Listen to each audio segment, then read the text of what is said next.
Now to the crisis in the Middle East. Iran and Israel traded missile attacks overnight as talks with the U.S. and Iran's nuclear program were called off. Eyes are now on the White House watching to see if and when America might get involved in the conflict. Naomi Ruchim joins us from the newsroom with the latest. Naomi.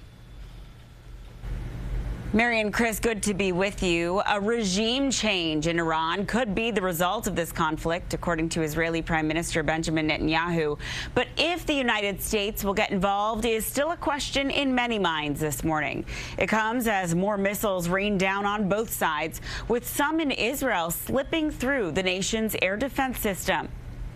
Another sleepless night in Israel, with Iran launching a new round of missiles as what some are calling a war between the two enters its fourth day. One hit a residential building in Tel Aviv. Another struck an apartment building nearby, killing at least 4. Nearly 130 people in Iran have been killed in Israeli strikes in the past week, according to the country's health ministry.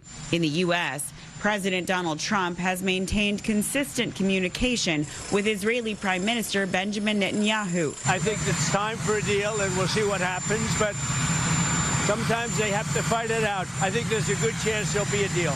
According to a new report overnight, President Trump opposed a recent Israeli plan to kill Iran's supreme leader. But Netanyahu wouldn't comment on that claim during an interview Sunday on Fox News. And I'm not going to get into that. We'll do what we need to do.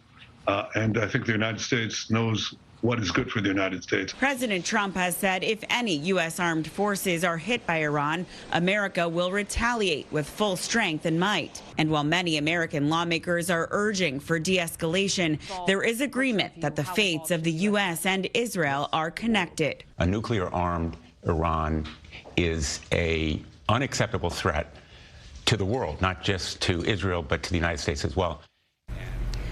According to U.S. Ambassador Mike Huckabee, one Iranian missile fell near the American consulate in Tel Aviv, causing minor damage. No Americans were injured. The conflict between Israel and Iran is expected to dominate discussions at the G7 summit happening this week in Canada. Mary and Chris. Naomi Ruchim, thank you. We'll bring you continuing coverage on the crisis in the Middle East on air and online at CBSNewYork.com.